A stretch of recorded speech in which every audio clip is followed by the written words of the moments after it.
많은 분들이 아침에 눈을 뜨면 감사보다 한숨부터 나옵니다. 오늘도 또 이 고된 하루를 시작해야 하나? 아, 몸이 무겁다. 나이 들었나? 오늘 해야 할 일이 산더미인데. 어떤 분은 아침에 눈 뜨는 것 자체가 고통이라고 말씀하십니다. 암 투병 중이신 어느 집사님은 제게 이렇게 고백하셨습니다. 목사님, 솔직히 아침에 눈 뜨는 게 감사하지 않아요. 오늘도 통증과 싸워야 하고 치료받으러 가야 하고 가족들에게 짐이 되니까요. 우리는 살아있다는 것을 당연하게 여깁니다. 내일도 눈을 뜰 것이라고 확신합니다.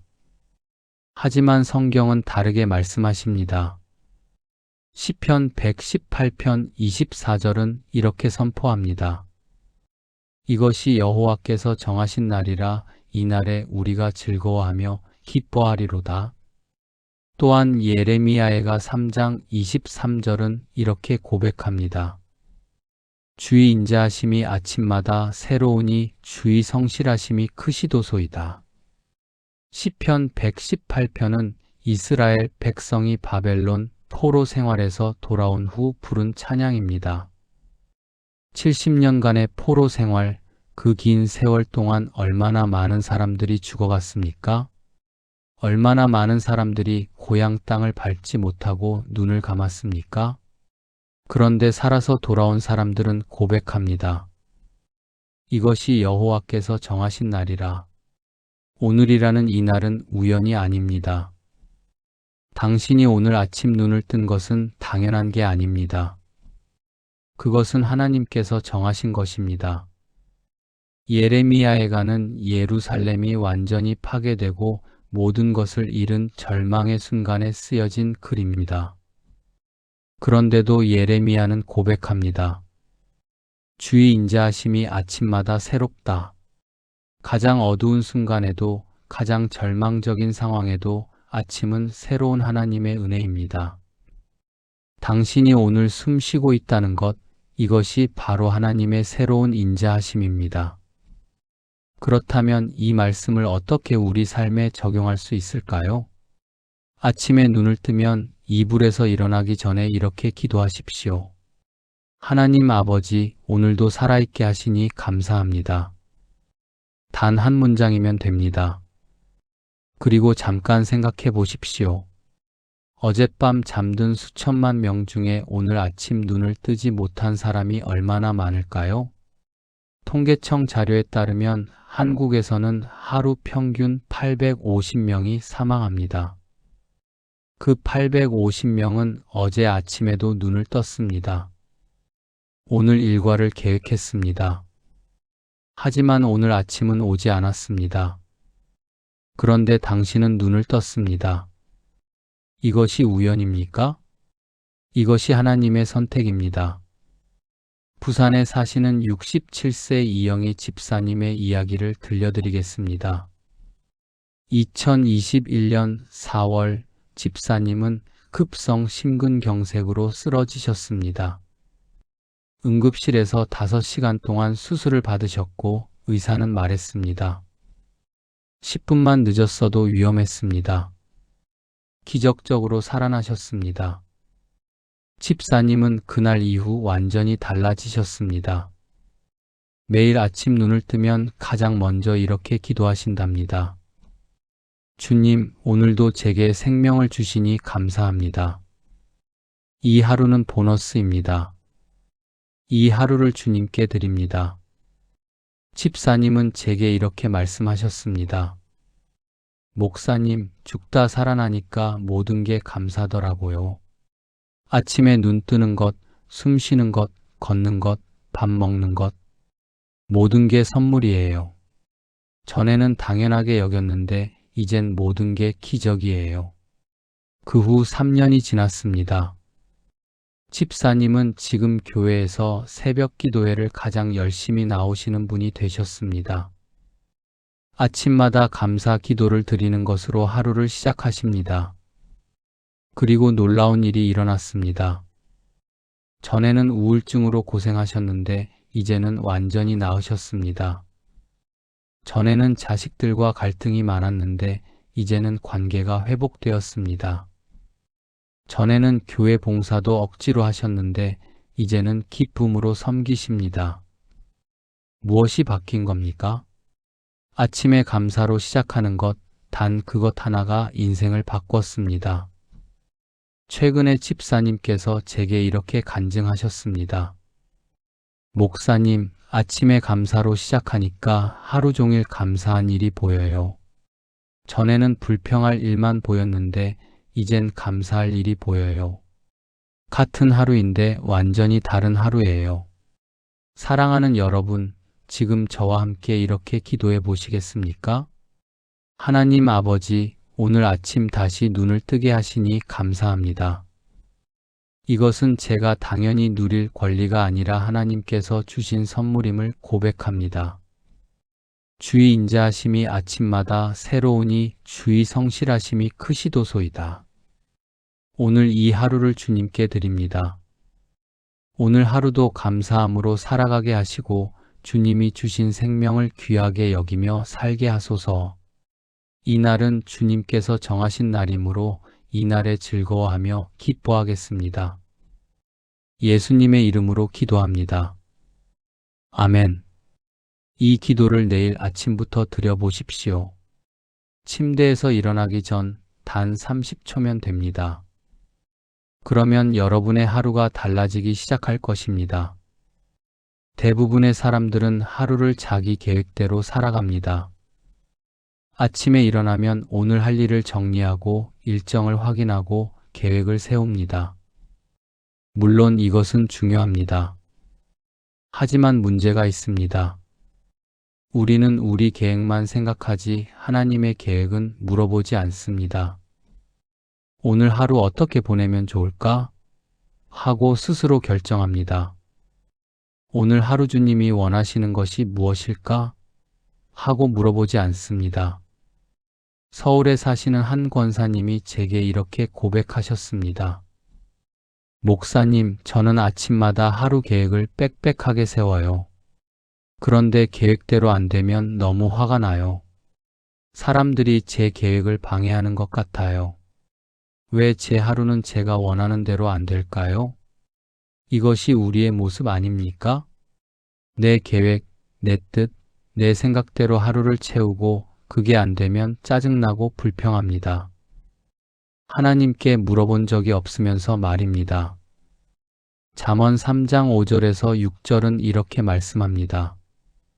너는 마음을 다하여 여호와를 신뢰하고 내 명철을 의지하지 말라. 너는 범사의 그를 인정하라. 그리하면 내 길을 지도하시리라. 요한복음 16장 13절은 이렇게 약속합니다. 그러나 진리의 성령이 오시면 그가 너희를 모든 진리 가운데로 인도하시리니. 잠언 3장의 이 말씀은 솔로몬이 쓴 것입니다. 솔로몬은 세상의 모든 지혜와 지식을 가진 사람이었습니다. 그런데도 그는 이렇게 고백합니다. 내 명철을 의지하지 말라. 자기 지혜, 자기 판단, 자기 계획을 의지하지 말라는 것입니다. 왜냐하면 우리는 내일 일도 알 수 없고 1시간 후도 보장할 수 없기 때문입니다. 범사의 그를 인정하라는 말은 모든 일에서 하나님을 주인으로 인정하라는 뜻입니다. 크고 작은 모든 일, 중요하고 사소한 모든 일에서 하나님께 물어보고 하나님의 뜻을 구하라는 것입니다. 그러면 하나님이 내 길을 지도하시리라고 약속하십니다. 요한복음 16장에서 예수님은 성령님을 진리의 성령이라고 부르십니다. 그리고 성령님이 우리를 모든 진리 가운데로 인도하신다고 약속하십니다. 이것은 단순히 성경 지식을 가르쳐 주신다는 의미가 아닙니다. 우리 삶의 모든 순간, 모든 선택, 모든 결정에서 올바른 길로 인도해 주신다는 뜻입니다. 누구를 만나야 할지, 무슨 말을 해야 할지, 어디로 가야 할지, 무엇을 결정해야 할지, 성령님이 모든 것을 인도하십니다. 그렇다면 이 말씀을 우리 삶에 어떻게 적용할 수 있을까요? 아침에 눈을 뜬 후 하루 계획을 세우기 전에 이렇게 기도하십시오. 성령님, 오늘 하루 저를 인도해 주소서. 주님이 원하시는 곳으로 가게 하시고, 주님이 원하시는 사람을 만나게 하시고, 주님이 원하시는 말을 하게 하시고, 주님이 원하시는 일을 하게 하소서. 그리고 하루 종일 이 자세를 유지하십시오.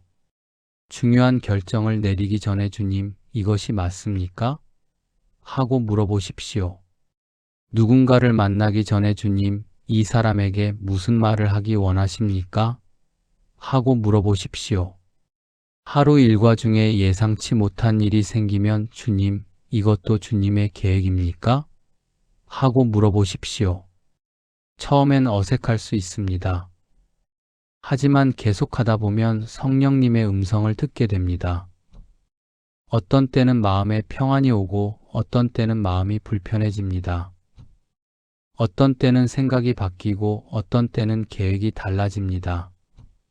그것이 성령님의 인도하심입니다.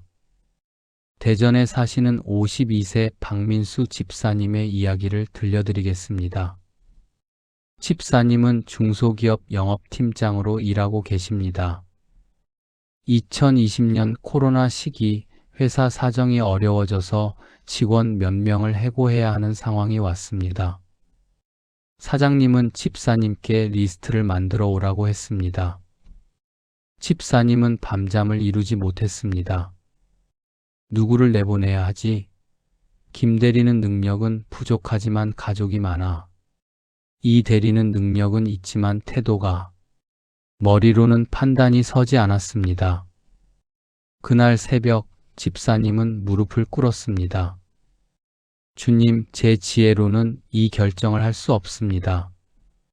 성령님, 저를 인도해 주소서. 주님이 원하시는 결정을 하게 하소서. 그리고 하루 종일 기도하며 일했습니다. 신기하게도 마음에 평안이 오는 방법이 생각났습니다. 해고 대신 전 직원이 급여를 20% 줄이고 함께 위기를 극복하자는 제안이었습니다. 처음엔 사장님이 반대했습니다. 그건 현실적이지 않아. 직원들이 받아들이지 않을 거야. 하지만 집사님은 성령님의 인도하심을 확신했습니다. 직원들을 모아놓고 솔직하게 상황을 설명했습니다. 놀랍게도 모든 직원이 찬성했습니다. 팀장님, 우리 함께 이겨냅시다. 2년 후 회사는 위기를 극복했고 오히려 더 성장했습니다. 줄였던 급여도 다시 돌려주고 보너스까지 받았습니다. 무엇보다 놀라운 것은 직원들 간의 관계가 완전히 달라진 것입니다. 전에는 경쟁 관계였다면 이제는 가족 같은 관계가 되었습니다. 집사님은 제게 이렇게 간증하셨습니다. 목사님, 제 지혜로 판단했다면 분명히 누군가를 해고했을 거예요. 그랬다면 원한도 생기고 관계도 깨졌을 거예요. 하지만 성령님은 더 좋은 길을 보여주셨어요. 제가 생각지도 못한 방법으로 모두를 살리는 길을 열어주셨어요. 지금도 집사님은 매일 아침 이 기도를 드리신답니다. 주님, 오늘도 성령님께서 저를 인도해 주소서. 그리고 하루 종일 중요한 순간마다 성령님께 물어보신답니다. 집사님의 삶은 완전히 달라졌습니다. 실수가 줄었고 후회가 줄었고 하나님의 기적을 더 많이 경험하게 되었습니다. 사랑하는 여러분, 함께 이렇게 기도해 보시겠습니까? 성령님, 오늘 하루 저를 인도해 주소서. 제 명철과 제 지혜를 의지하지 않고 범사의 주님을 인정합니다. 오늘 제가 가야 할 곳, 만나야 할 사람, 해야 할 일, 해야 할 말을 주님께서 인도해 주소서. 제 계획보다 주님의 뜻이 이루어지게 하시고 제 생각보다 주님의 지혜가 나타나게 하소서. 진리의 성령이신 주님, 오늘 하루 저를 모든 진리 가운데로 인도하소서. 성령님의 음성을 분별하게 하시고 순종하게 하소서. 예수님의 이름으로 기도합니다. 아멘. 내일 아침 이 기도를 드려보십시오. 그리고 하루 종일 주님께 물어보며 사십시오. 여러분은 놀라운 성령님의 인도하심을 경험하게 될 것입니다. 많은 그리스도인들이 영적으로 공허함을 느낍니다. 교회는 다니지만 힘이 없습니다. 예배는 드리지만 감동이 없습니다. 기도는 하지만 응답이 없는 것 같습니다. 왜 그럴까요? 성령 충만이 없기 때문입니다.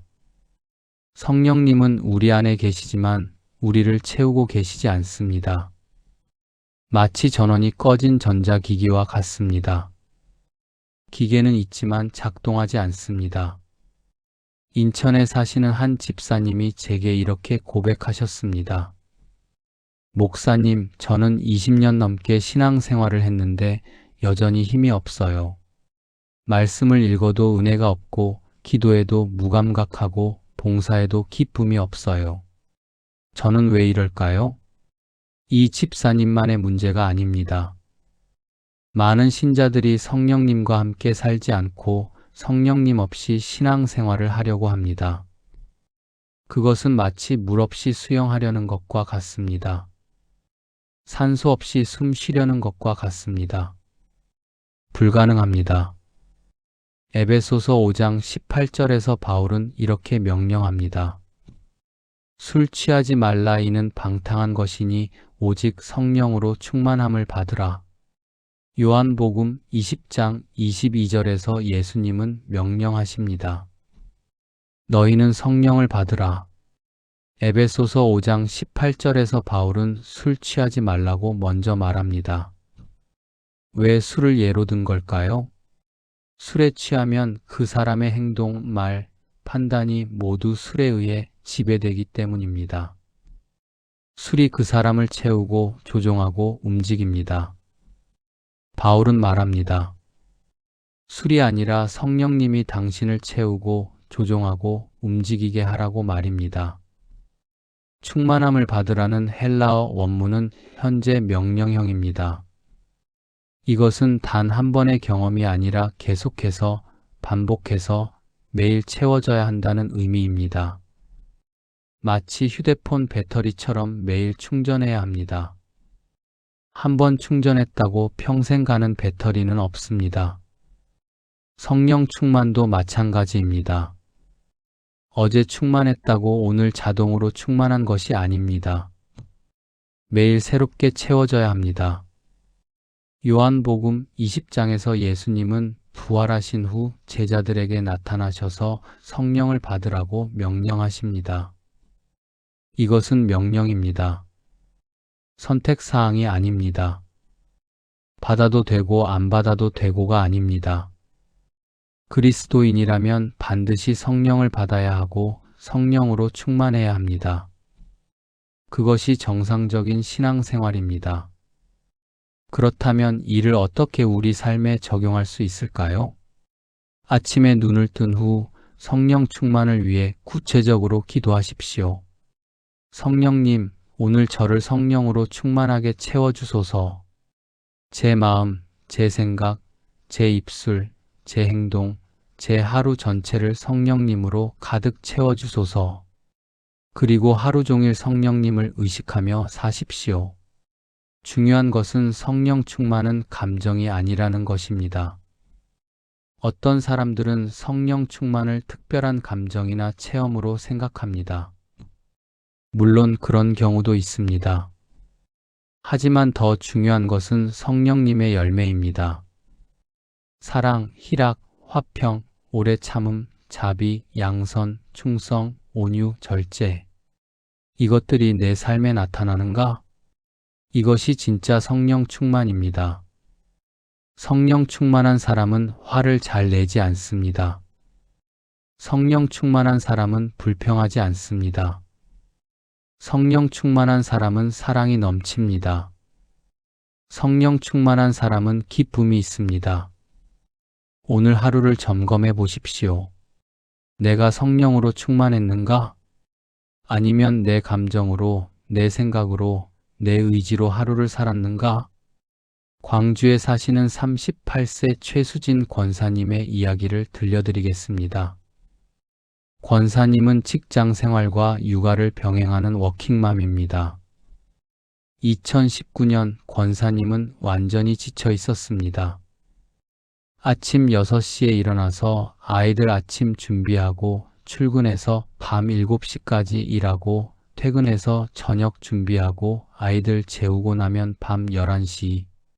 주말엔 밀린 집안일과 교회 봉사. 권사님은 제게 이렇게 고백하셨습니다. 목사님, 저는 로봇처럼 살고 있어요.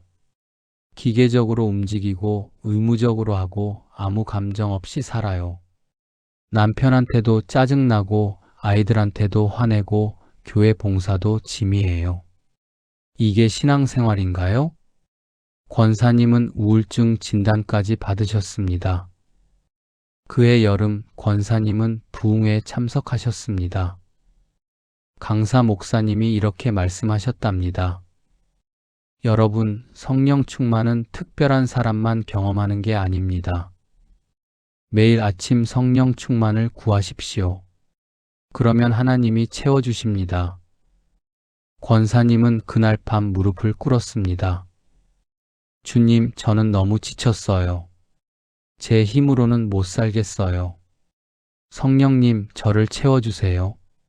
매일 아침 저를 충만하게 해주세요. 다음날 아침부터 권사님은 달라지셨습니다. 눈을 뜨자마자 가장 먼저 기도하셨습니다. 성령님, 오늘 저를 충만하게 하소서. 처음 며칠은 별 변화가 없었습니다. 하지만 일주일, 2주일, 한 달이 지나면서 달라지기 시작했습니다. 같은 일을 하는데도 힘이 생겼습니다. 아이들을 대하는 태도가 부드러워졌습니다. 남편과의 관계가 회복되기 시작했습니다.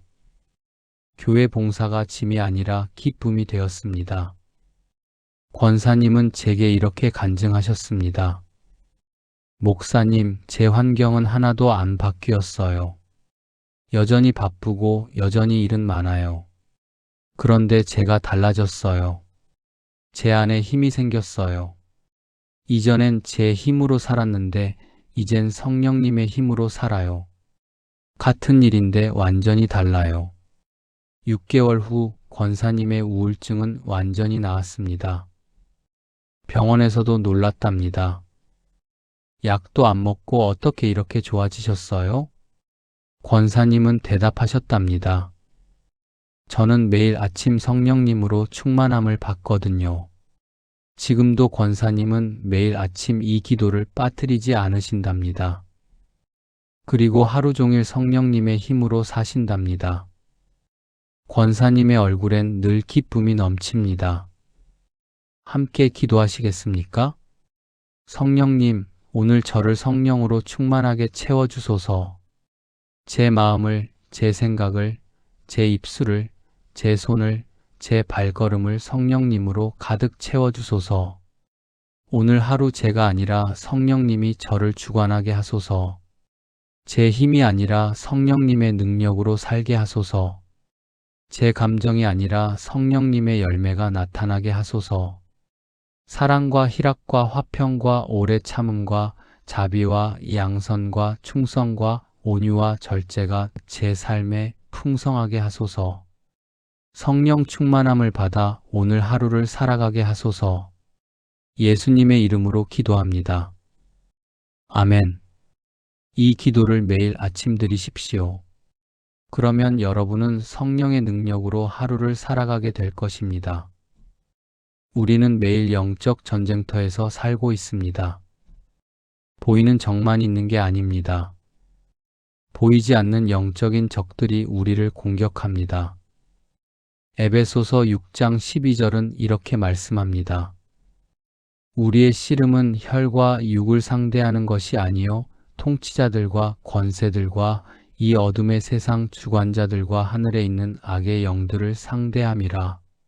많은 그리스도인들이 이 진리를 잊고 살아갑니다. 아침에 집을 나서면서 현관문은 잠그지만 영적인 문은 활짝 열어놓습니다.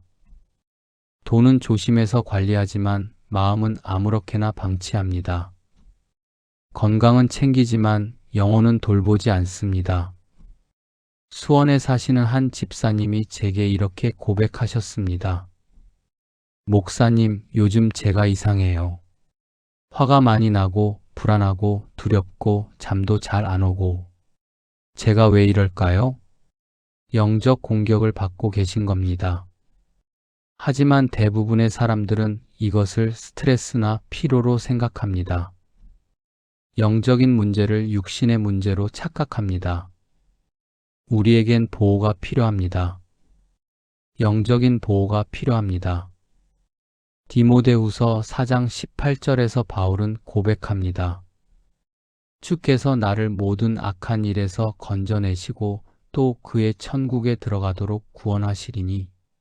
마태복음 6장 13절에서 예수님은 가르치십니다. 악에서 구하옵소서. 시편 121편 7절은 약속합니다. 여호와는 내게 임하는 모든 재앙을 면하게 하시며 또 너를 지켜 악에서 떠나게 하시고. 디모데후서 4장은 바울이 순교 직전에 쓴 마지막 편지입니다.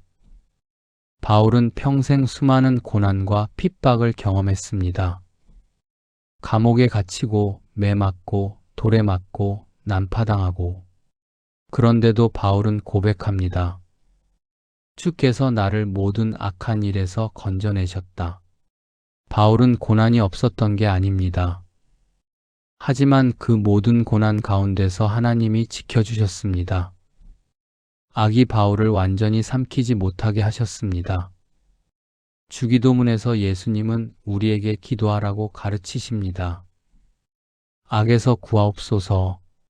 이것은 선택이 아니라 필수입니다. 매일 기도해야 할 내용입니다. 왜냐하면 우리는 매일 악의 공격을 받기 때문입니다. 시편 121편은 여호와의 보호를 노래하는 시편입니다. 여호와께서 너를 지켜 모든 재앙을 면하게 하신다. 이것은 우리에게 재앙이 오지 않는다는 뜻이 아닙니다. 재앙이 와도 우리를 완전히 삼키지 못하게 하신다는 뜻입니다. 악이 있어도 우리를 지키신다는 약속입니다. 그렇다면 이를 우리 삶에 어떻게 적용할 수 있을까요? 매일 아침 하나님의 보호하심을 선포하십시오. 하나님 아버지, 오늘 하루 저와 제 가족을 모든 악에서 지켜주소서. 보이는 악과 보이지 않는 악, 아는 악과 모르는 악, 육신의 악과 영혼의 악에서 저희를 건져주소서. 그리고 하나님의 전신갑주를 입으십시오. 에베소서 6장 10절부터 18절을 읽고 선포하십시오. 진리의 허리띠를 띠고 의의 가슴마개를 붙이고 평안의 복음의 신을 신고 믿음의 방패를 들고 구원의 투구를 쓰고 성령의 검 곧 하나님의 말씀을 가집니다. 이것은 상징이 아니라 실제입니다. 말씀으로 선포하면 영적으로 실제가 됩니다. 또한 하루 종일 깨어 있으십시오. 베드로전서 5장 8절은 말씀합니다.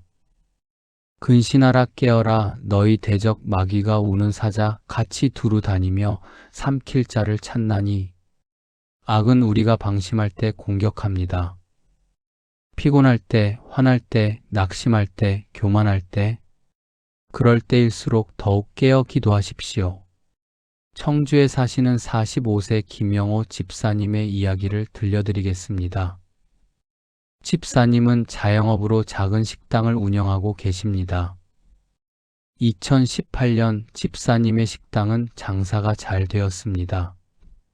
하루 매출이 200만 원을 넘는 날도 있었습니다. 그런데 그때부터 이상한 일들이 계속 일어났습니다. 거래처에서 원재료 가격을 갑자기 올렸습니다. 직원 한 명이 큰 실수를 해서 손님과 분쟁이 생겼습니다. 보건소 위생 점검에서 문제가 발견되었습니다. 한 달 영업정지를 받았습니다. 설상가상으로 집사님이 교통사고를 당했습니다. 다행히 큰 부상은 없었지만 한 달간 입원했습니다. 그 사이 식당은 문을 닫을 수밖에 없었습니다. 재개장했을 때는 단골 손님들이 다 떠나 있었습니다. 집사님은 완전히 무너졌습니다. 주님, 왜 이런 일이 계속 일어납니까? 제가 무슨 잘못을 했습니까? 그때 한 목사님이 집사님을 찾아오셔서 말씀하셨습니다. 집사님, 이건 단순한 불운이 아닙니다. 영적 공격입니다. 집사님이 잘 되는 것을 사탄이 싫어하는 겁니다. 영적으로 대항해야 합니다. 그날부터 집사님은 달라지셨습니다. 매일 아침 5시에 일어나서 기도하셨습니다. 하나님 아버지, 오늘 하루 저와 제 가족과 제 사업을 모든 악에서 지켜주소서. 사탄의 모든 공격을 물리쳐 주시고 하나님의 보호하심으로 덮어주소서. 식당 문을 열기 전에 식당을 돌면서 기도하셨습니다. 이 식당은 하나님의 것입니다. 악한 영들은 물러가고 성령님만 충만하소서. 직원들과 함께 식사 전에 기도하셨습니다. 하나님, 오늘 이곳에서 일하는 모든 사람을 지켜주시고 이곳을 찾는 모든 손님을 축복하소서. 놀라운 일이 일어났습니다. 3개월 후부터 달라지기 시작했습니다. 원재료 가격이 안정되었습니다. 새로운 좋은 직원들이 들어왔습니다. 단골 손님들이 하나 둘 다시 돌아왔습니다. 입소문이 나면서 새 손님들이 찾아왔습니다. 1년 후 매출은 전보다 더 늘어났습니다. 무엇보다 평안이 찾아왔습니다. 집사님은 제게 이렇게 간증하셨습니다. 목사님, 전에는 영적 싸움을 몰랐어요. 그냥 운이 나쁘다고만 생각했어요. 하지만 이제 알아요. 우리는 매일 영적 전쟁을 하고 있고 하나님의 보호가 절대적으로 필요하다는 것을요. 지금도 집사님은 매일 아침 보호의 기도를 빠뜨리지 않으신답니다. 그리고 하루 종일 하나님의 보호하심을 의지하며 사신답니다. 집사님의 식당은 이제 지역에서 유명한 맛집이 되었습니다. 함께 기도하시겠습니까? 전능하신 하나님 아버지, 오늘 하루 저와 제 가족을 모든 악에서 지켜주소서. 보이는 악과 보이지 않는 악, 육신의 악과 영혼의 악에서 저희를 건져주소서. 사탄의 모든 공격과 계략을 물리쳐 주시고 악한 영들의 방해를 막아주소서. 하나님의 천사들을 보내시어 저희를 사방으로 둘러 보호해 주소서. 진리의 허리띠와 의의 가슴막이와 평안의 복음의 신과 믿음의 방패와 구원의 투구와 성령의 검으로 무장시켜 주소서. 오늘 하루 어떤 재앙도 저희에게 가까이 오지 못하게 하시고 모든 위험에서 저희를 건져 주소서. 주님의 보호하심을 믿고 의지합니다. 예수님의 이름으로 기도합니다. 아멘. 이 기도를 매일 아침 드리십시오. 하나님의 보호하심이 여러분과 함께 하실 것입니다. 많은 그리스도인들이 은사를 구하지만 열매를 구하지 않습니다. 방언, 예언, 신유의 은사를 구하지만 사랑, 기쁨, 화평의 열매는 구하지 않습니다. 그런데 성경은 무엇이 더 중요하다고 말씀하십니까? 고린도전서 13장에서 바울은 말합니다. 내가 사람의 방언과 천사의 말을 할지라도 사랑이 없으면 소리나는 구리와 울리는 꽹과리가 되고 내게 믿음이 있어 산을 옮길지라도 사랑이 없으면 내가 아무것도 아니요. 은사보다 열매가 더 중요합니다. 능력보다 성품이 더 중요합니다. 기적보다 변화가 더 중요합니다. 전주에 사시는 한 권사님이 제게 이렇게 말씀하셨습니다. 목사님, 저는 방언도 하고 예언도 받고 안수기도도 많이 받았어요. 그런데 제 성격은 하나도 안 변했어요. 여전히 화 잘 내고 짜증 잘 내고 불평 잘해요. 왜 그럴까요? 은사는 받았지만 열매가 없기 때문입니다. 성령의 능력은 경험했지만 성령의 열매는 맺지 못했기 때문입니다. 하나님이 원하시는 것은 우리의 성품 변화입니다. 예수님을 닮아가는 것입니다. 그것이 진짜 성령 충만입니다. 갈라디아서 5장 22절에서 23절은 이렇게 말씀합니다.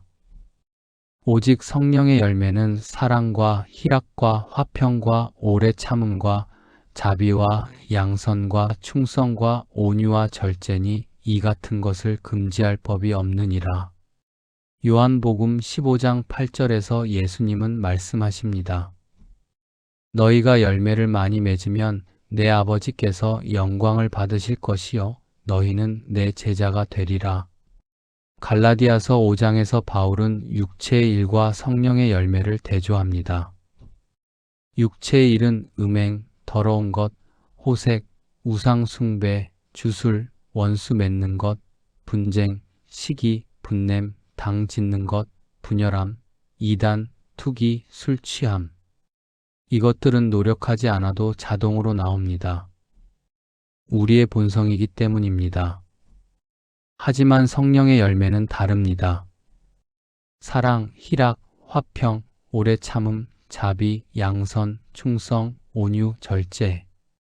이것들은 노력 없이 자동으로 나오지 않습니다. 성령님이 우리 안에서 일하셔야 맺어집니다. 주목할 것은 열매라는 단어입니다. 열매는 하루아침에 맺어지지 않습니다. 씨를 뿌리고 물을 주고 햇빛을 받고 시간이 흘러야 열매가 맺힙니다. 성령의 열매도 마찬가지입니다. 하루아침에 맺어지지 않습니다. 매일 성령님과 동행하고 매일 말씀을 먹고 매일 순종하면서 조금씩 맺어집니다. 요한복음 15장에서 예수님은 말씀하십니다. 너희가 열매를 많이 맺으면 내 아버지께서 영광을 받으신다. 하나님이 기뻐하시는 것은 우리가 얼마나 큰 교회를 다니는가가 아닙니다. 얼마나 많은 헌금을 하는가가 아닙니다. 얼마나 많은 봉사를 하는가가 아닙니다. 우리 삶에 성령의 열매가 맺히는가입니다. 우리가 예수님을 닮아가는가입니다. 그렇다면 이를 어떻게 우리 삶에 적용할 수 있을까요? 매일 아침 성령의 9가지 열매를 구체적으로 기도하십시오. 하나님 아버지, 오늘 제 삶에 성령의 열매를 맺게 하소서. 그리고 9가지를 하나씩 구체적으로 기도하십시오. 사랑, 오늘 만나는 모든 사람을 사랑하게 하소서. 희락, 환경과 상관없이 주님 안에서 기뻐하게 하소서. 화평, 모든 사람과 화목하게 하시고 평강을 누리게 하소서. 오래 참음, 조급하지 않고 인내하게 하소서. 자비, 다른 사람의 약함을 이해하고 긍휼히 여기게 하소서. 양선, 선을 행하며 살게 하소서. 충성, 주님께 신실하게 하소서. 온유, 겸손하고 부드럽게 하소서. 절제, 모든 것을 절제하며 자제력 있게 살게 하소서. 그리고 하루를 살면서 점검하십시오. 누군가가 나를 화나게 할 때 사랑과 인내의 열매를 맺자 하고 기도하십시오. 좋은 일이 생겼을 때 희락의 열매를 맺자 하고 감사하십시오. 갈등이 생겼을 때 화평의 열매를 맺자 하고 먼저 화해하십시오. 이렇게 하루하루 의식적으로 열매를 맺으려고 노력하십시오. 처음엔 어렵습니다. 하지만 계속하다 보면 조금씩 변화가 생깁니다. 포항에 사시는 58세 정미경 집사님의 이야기를 들려드리겠습니다. 집사님은 40년 신앙생활을 하셨지만 성격이 불같았습니다. 집안에서는 남편과 자식들에게 소리를 지르고 교회에서는 다른 집사님들과 자주 다투셨습니다. 집사님 자신도 이것 때문에 괴로워하셨습니다. 주님, 왜 저는 안 변할까요? 40년이나 교회 다녔는데 왜 여전히 화를 잘 낼까요? 2020년 집사님은 한 부흥회에서 은혜를 받으셨습니다. 강사 목사님이 갈라디아서 5장을 설교하셨습니다. 여러분, 성령의 열매를 맺으려면 매일 구해야 합니다. 매일 의식적으로 노력해야 합니다. 집사님은 충격을 받으셨습니다. 아, 내가 한 번도 성령의 열매를 구한 적이 없구나. 늘 은사만 구하고 능력만 구했지 열매는 구하지 않았구나. 그날부터 집사님은 매일 아침 기도를 바꾸셨습니다. 하나님 아버지, 오늘 제 삶에 성령의 열매를 맺게 하소서. 특별히 오늘은 인내의 열매, 온유의 열매를 맺게 하소서. 첫 주는 변화가 없었습니다. 여전히 남편이 뭔가 잘못하면 화가 났습니다. 하지만 화내기 전에 잠깐 멈추게 되었습니다. 잠깐, 오늘 아침에 인내의 열매를 구했지. 그러면 화가 조금 가라앉았습니다. 2주째 조금씩 달라지기 시작했습니다. 화낼 뻔한 순간에 참게 되었습니다. 소리 지를 뻔한 순간에 조용히 말하게 되었습니다. 한 달째 남편이 말씀하셨답니다. 여보, 요즘 당신 많이 부드러워진 것 같아. 무슨 일 있어? 집사님은 눈물이 났답니다. 여보, 주님이 저를 변화시키고 계셔. 3개월째 자식들이 알아챘습니다. 엄마, 요즘 왜 안 화내세요? 예전 같으면 벌써 소리 질렀을 텐데. 집사님은 고백하셨답니다. 얘들아, 엄마가 변하고 있어. 성령님이 엄마를 바꾸고 계셔. 6개월째 교회 집사님들이 놀랐습니다. 집사님, 정말 많이 부드러워지셨어요. 예전 같지 않아요. 1년 후 집사님은 완전히 다른 사람이 되셨습니다. 여전히 완벽하진 않습니다. 가끔 화날 때도 있습니다. 하지만 예전과는 완전히 다릅니다. 집사님은 제게 이렇게 간증하셨습니다.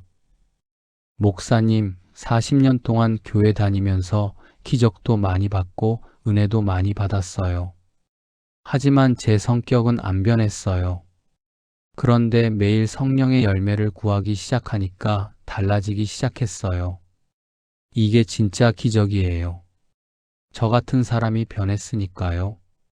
지금도 집사님은 매일 아침 성령의 9가지 열매를 하나씩 기도하신답니다. 그리고 하루를 살면서 의식적으로 그 열매를 맺으려고 노력하신답니다. 집사님의 가정은 완전히 달라졌습니다. 집사님의 교회 생활도 완전히 달라졌습니다. 무엇보다 집사님 자신이 행복해지셨습니다. 함께 기도하시겠습니까? 사랑하는 하나님 아버지, 오늘 제 삶에 성령의 열매를 풍성하게 맺게 하소서. 사랑의 열매를 맺어 오늘 만나는 모든 사람을 주님의 사랑으로 대하게 하소서. 희락의 열매를 맺어 어떤 환경에서도 주님 안에서 기뻐하게 하소서. 화평의 열매를 맺어 모든 사람과 화목하며 평강을 누리게 하소서. 오래 참음의 열매를 맺어 조급하지 않고 인내하게 하소서. 자비의 열매를 맺어 다른 사람의 약함을 긍휼히 여기게 하소서. 양선의 열매를 맺어 선을 행하며 빛 가운데 살게 하소서. 충성의 열매를 맺어 주님께 신실하고 사람들에게 신뢰받게 하소서. 온유의 열매를 맺어 겸손하고 부드러운 마음을 갖게 하소서. 절제의 열매를 맺어 모든 것을 다스리며 자제력 있게 살게 하소서. 이 열매들로 제 삶이 변화되어 예수님을 닮아가게 하소서. 예수님의 이름으로 기도합니다. 아멘. 이 기도를 매일 아침 드리십시오. 그리고 하루 종일 의식적으로 열매를 맺으려고 노력하십시오. 여러분은 조금씩 변화되어 갈 것입니다. 많은 그리스도인들이 영적으로 무기력합니다. 하나님의 일을 하고 싶은 마음은 있지만 힘이 없습니다. 전도하고 싶지만 용기가 없습니다. 섬기고 싶지만 에너지가 없습니다.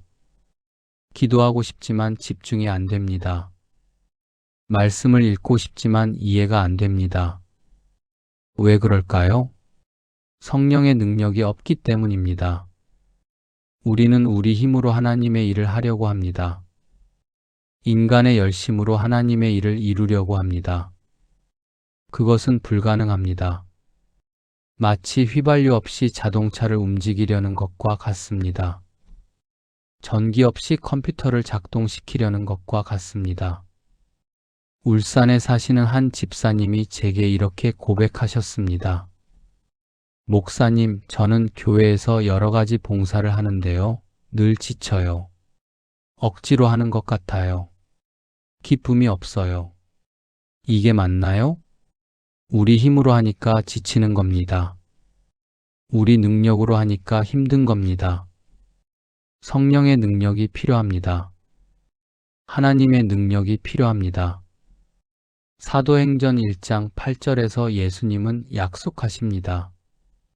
오직 성령이 너희에게 임하시면 너희가 권능을 받고 예루살렘과 온 유대와 사마리아와 땅 끝까지 이르러 내 증인이 되리라.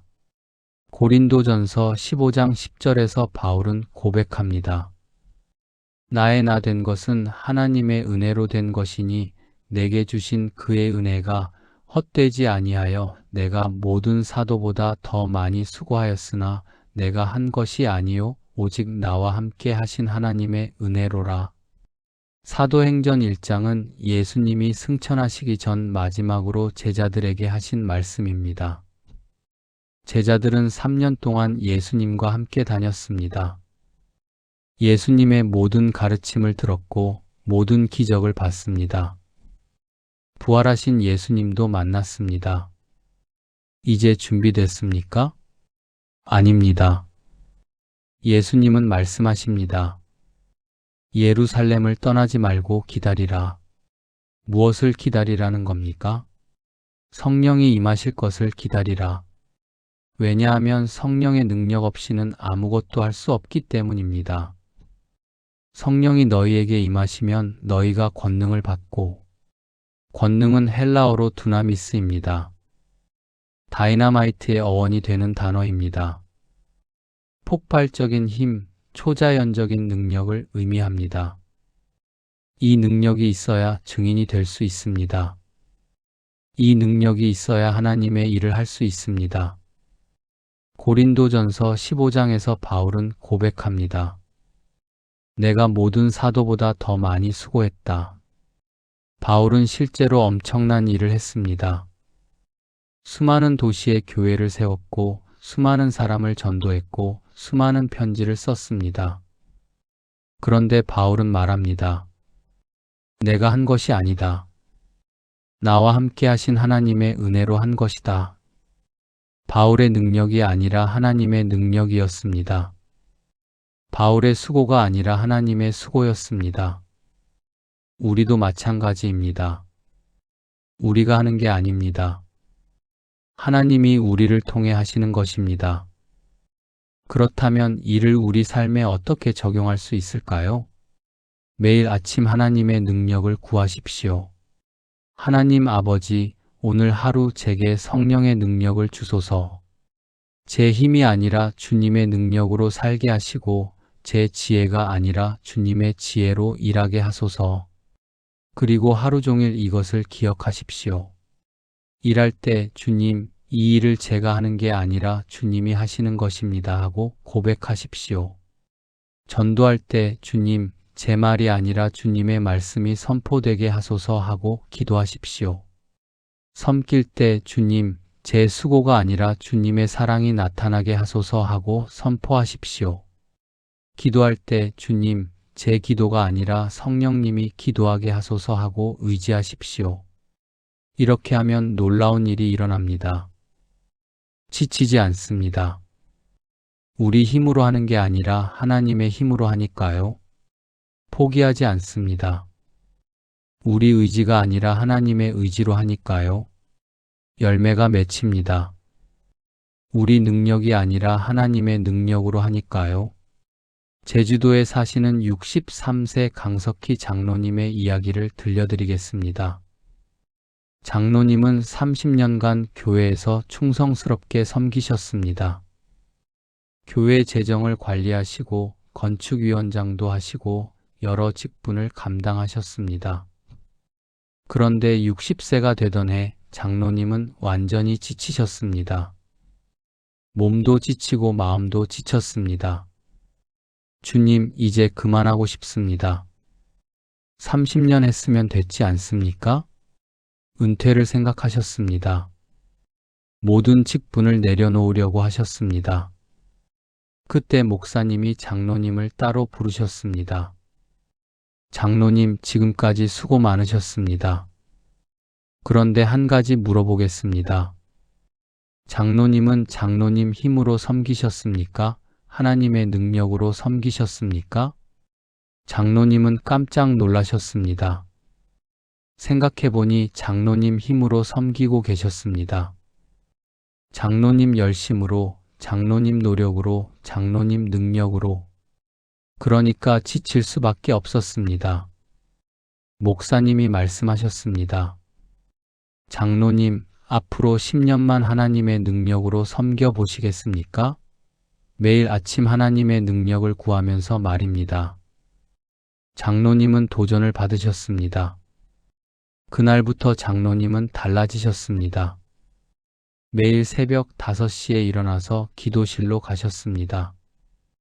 하나님 아버지, 오늘 하루 제게 성령의 능력을 주소서. 오늘 제가 해야 할 모든 일에 주님의 능력이 나타나게 하소서.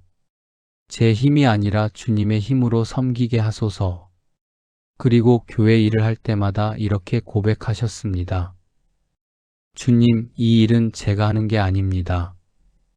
주님이 저를 통해 하시는 것입니다. 놀라운 일이 일어났습니다. 한 달 후 장로님은 제게 이렇게 말씀하셨습니다. 목사님, 신기해요. 똑같은 일을 하는데 전처럼 지치지 않아요. 오히려 힘이 나요. 3개월 후 장로님의 섬김이 달라졌습니다. 전에는 의무적으로 하는 느낌이었다면 이제는 기쁨으로 하는 느낌이었습니다. 전에는 일 중심이었다면 이제는 사람 중심이었습니다. 6개월 후 놀라운 일들이 일어나기 시작했습니다. 장로님이 관리하시는 교회 재정에 예상치 못한 헌금들이 들어왔습니다. 장로님이 신방 가신 집에서 놀라운 회복의 역사가 일어났습니다. 장로님이 전도하신 분들이 예수님을 영접했습니다. 1년 후 장로님은 완전히 새로운 사람이 되셨습니다. 60세가 넘었는데도 30대처럼 활기차셨습니다. 장로님은 제게 이렇게 간증하셨습니다. 목사님, 30년간 제 힘으로 섬겼을 때는 지쳤어요. 하지만 1년간 하나님의 능력으로 섬기니까 오히려 힘이 나요. 이게 비결이었어요. 제가 하는 게 아니라 하나님이 하시는 거예요. 3년이 지난 지금 장로님은 여전히 활발하게 섬기고 계십니다. 은퇴는커녕 더 많은 일을 하고 계십니다. 하지만 전혀 지치지 않으십니다. 왜냐하면 장로님 힘으로 하지 않으시기 때문입니다. 매일 아침 하나님의 능력을 구하시고 하나님의 능력으로 섬기시기 때문입니다. 장로님의 간증을 듣고 많은 분들이 변화되었습니다. 아, 우리가 우리 힘으로 하려고 했구나. 하나님의 능력을 구해야 하는구나. 함께 기도하시겠습니까? 전능하신 하나님 아버지, 오늘 하루 제게 성령의 능력을 주소서. 제 힘이 아니라 주님의 능력으로 살게 하시고 제 지혜가 아니라 주님의 지혜로 일하게 하소서. 오늘 제가 해야 할 모든 일에 주님의 권능이 나타나게 하소서. 전도할 때 제 말이 아니라 주님의 말씀이 선포되게 하시고 섬길 때 제 수고가 아니라 주님의 사랑이 나타나게 하소서. 기도할 때 성령님이 친히 기도하게 하시고 일할 때 하나님이 저를 통해 일하게 하소서. 내가 나 된 것은 하나님의 은혜이며 내가 하는 모든 것은 나와 함께 하신 하나님의 은혜로 되는 것임을 고백합니다. 오늘 하루 주님의 권능으로 충만하게 하시고 주님의 일을 감당하게 하소서. 예수님의 이름으로 기도합니다. 아멘. 이 기도를 매일 아침 드리십시오. 그리고 하루 종일 하나님의 능력을 의지하십시오. 여러분은 지치지 않고 하나님의 일을 감당하게 될 것입니다. 지금까지 나눈 6가지 기도를 하나의 기도로 드리겠습니다. 사랑하는 여러분, 함께 기도하시겠습니까? 사랑하는 하나님 아버지, 오늘 이 아침 주신 6가지 놀라운 기도의 축복을 감사드립니다. 오늘도 살아있게 하신 은혜, 성령님의 인도하심, 성령 충만의 능력, 모든 악에서의 보호, 성령의 열매를 맺게 하심, 하나님의 일을 감당할 능력을 주심을 감사합니다. 저는 고백합니다. 오늘은 여호와께서 정하신 날이므로 이날에 즐거워하며 기뻐합니다. 주의 인자하심이 아침마다 새로우니 주의 성실하심이 크시도소이다. 저는 마음을 다하여 여호와를 신뢰하고 제 명철을 의지하지 아니하며 범사의 주님을 인정하오니 제 길을 지도하소서. 진리의 성령이신 주님께서 저를 모든 진리 가운데로 인도하소서. 오직 성령으로 충만함을 받게 하시고 제 마음과 생각과 입술과 행동 전체를 성령님으로 가득 채워주소서. 주께서 저를 모든 악한 일에서 건져내시고 사탄의 모든 공격을 물리쳐 주소서. 하나님의 천사들을 보내시어 제 모든 길에서 저를 지키소서. 오늘 제 삶에 성령의 9가지 열매가 풍성하게 맺히게 하소서. 사랑과 희락과 화평과 오래 참음과 자비와 양선과 충성과 온유와 절제의 열매로 제 삶이 예수님을 닮아가게 하소서. 오직 성령이 저에게 임하사 권능을 받게 하시고 제 힘이 아니라 주님의 능력으로 오늘 하루를 살게 하소서. 오늘 아침부터 저녁까지 잠들 때까지 이 모든 기도가 제 삶의 실제가 되게 하소서. 주님께서 예비하신 사람을 만나게 하시고 주님께서 원하시는 말을 하게 하시고 주님께서 계획하신 일을 이루게 하소서. 오늘 하루 제가 숨쉬는 모든 순간이 주님께 영광되는 시간이 되게 하소서. 이 모든 것이 주님의 약속이심을 믿고 확신하며 의지합니다. 살아계신 예수 그리스도의 이름으로 기도합니다. 아멘. 사랑하는 성도 여러분, 지금까지 아침에 눈 뜨면 성령님께 반드시 드려야 하는 6가지 기도를 함께 나눴습니다. 다시 한번 정리해 보겠습니다. 첫째, 감사의 기도입니다. 주님, 오늘도 살아있게 하시니 감사합니다. 오늘이라는 이 날은 우연이 아니라 하나님께서 정하신 날입니다. 둘째, 인도하심의 기도입니다. 주님, 오늘 하루 성령님께서 인도해 주소서. 우리 계획이 아니라 하나님의 뜻이 이루어지게 해야 합니다. 셋째, 충만의 기도입니다. 주님, 성령으로 충만하게 하소서. 매일 성령님으로 채워져야 정상적인 신앙 생활을 할 수 있습니다. 넷째, 보호의 기도입니다. 주님, 오늘 모든 악에서 지켜주소서. 우리는 영적 전쟁터에서 살고 있으며 하나님의 보호가 필요합니다. 다섯째, 열매의 기도입니다. 주님, 오늘 성령의 열매를 맺게 하소서. 사랑, 희락, 화평, 오래 참음, 자비, 양선, 충성, 온유, 절제의 열매를 구해야 합니다. 여섯째, 능력의 기도입니다. 주님, 오늘 하나님의 일을 감당할 능력을 주소서. 우리 힘이 아니라 하나님의 능력으로 살아야 합니다. 이 6가지 기도는 단순한 기도 리스트가 아닙니다. 이것은 성령님과 함께 하루를 시작하는 영적 호흡법입니다. 이것은 하나님의 임재 안에서 하루를 사는 비결입니다. 내일 아침부터 이 기도를 드려보시겠습니까? 침대에서 일어나기 전 단 5분만 투자하십시오. 여러분의 아침이 달라질 것입니다. 여러분의 하루가 달라질 것입니다. 여러분의 인생이 달라질 것입니다. 이 영상이 도움이 되셨다면 주변에 사랑하는 분들과도 공유해 주세요. 더 많은 분들이 성령님과 함께 아침을 시작하는 축복을 누리길 소망합니다. 다음에 또 은혜로운 말씀으로 찾아뵙겠습니다. 오늘 하루도 성령님의 인도하심 가운데 승리하시길 축복합니다. 사랑합니다. 주님의 이름으로 축복합니다. 아멘.